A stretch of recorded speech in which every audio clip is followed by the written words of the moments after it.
Welcome to south Indian recipe. இன்றைக்கி நாம் ஒரு அசத்தலான டிஷ் செய்ய போகிறோம். அது என்னென்னா பெரம்பூர் ஃபேமஸ் சைவ ஆம்லெட். அதுக்கு என்னென்ன தேவைங்கிறத இப்போ நம்ம பார்ப்போம். இதுக்கு 1 கப்பு கடலை மாவு, ஒரு பெரிய வெங்காயத்தை இதே சைஸுக்கு நறுக்கி வச்சுருக்கணும், கொஞ்சமாக கொத்தமல்லி தலையும் கருவேப்பிலையும் இது மாதிரி சாப் பண்ணி எடுத்து வச்சுக்கணும், 1 மிளகாய், 1 டேபிள் ஸ்பூன் அரிசி பொடி, 1/2 டீஸ்பூன் வத்தல் பொடி, 1/4 டீஸ்பூன் நல்ல மிளகு பொடி, 1/4 டீஸ்பூன் பெருங்காய பொடி, தேவையான அளவு உப்பு. இப்போ நம்ம இதை எப்படி பண்ணணுங்கிறத பார்ப்போம்.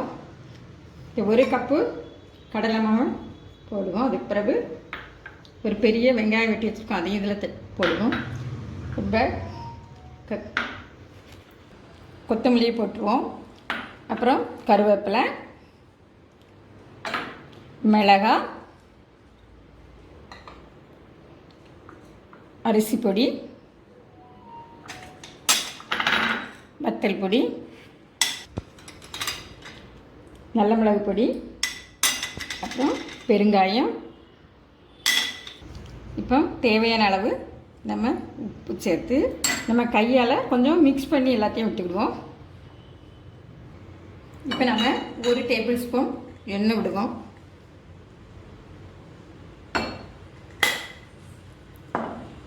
நல்லா நம்ம மிக்ஸ் பண்ணி விட்டுக்கிடுவோம். இனி இதோட நம்ம தேவையான அளவு தண்ணி ஊற்றி பச்சை பதத்திற்கு நம்ம பிசைஞ்சிருவோம் மாவை.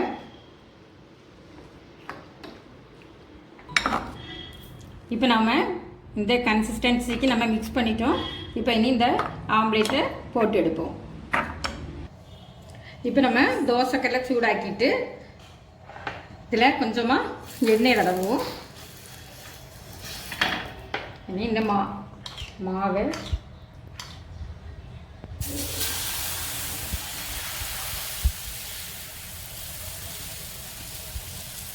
இப்படி சுற்றி விடுவோம். சைடில் நம்ம கொஞ்சமாக எண்ணெய் ஊற்றி விடுவோம். அப்போ தான் அடியில் பிடிக்காமல் இது கரெக்டாக வரும். இப்போ நம்ம இதை லைட்டாக அப்படி சுற்றி விடுவோம்.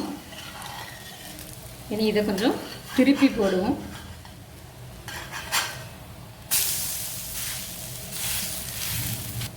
இப்போ இதை நமக்கு வெந்துச்சானி பார்ப்போம். லைட்டாக திருப்பி போட்டு பார்ப்போம். நல்லா வெந்துருச்சு. நம்ம இனி இதை எடுத்துடலாம். அடுத்து ஒன்று இப்போ நான் உங்களுக்கு செய்து காமிக்கிறேன். லைட்டாக எண்ணெய் தடவிடுங்க.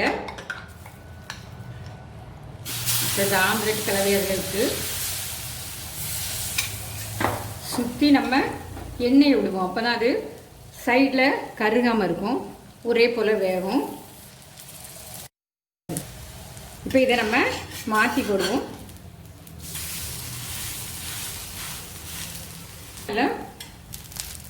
இப்போ இதை நல்லா வெந்துருச்சு. நம்ம இனி இதை எடுத்துடலாம். இப்போ பார்த்தீங்கன்னா அருமையான மொறுமொறுப்பான சைவ ஆம்லெட் ரெடி ஆயிடுச்சு. இதை நாம் ரச சாதம், சாம்பார் சாதத்துக்கு சைட் டிஷ்ஷாக பயன்படுத்திக்கலாம். இல்லைன்னா இதை சட்னியோடு ஆட் பண்ணி இதை சர்வ் பண்ணலாம். நம்ம ஊர்களில் இதை தான் அடை தோசை அல்லது அட்னி சொல்லுவாங்க. ஸோ நீங்கள் இதை செய்து பாருங்கள். செய்து பார்த்துட்டு உங்கள் ஒப்பீனியனை ஷேர் பண்ணுங்கள். தேங்க்யூ ஃபார் வாட்சிங் வீடியோ. லைக் பண்ணுங்கள், ஷேர் பண்ணுங்கள், மறக்காமல் சப்ஸ்கிரைப் பண்ணுங்கள்.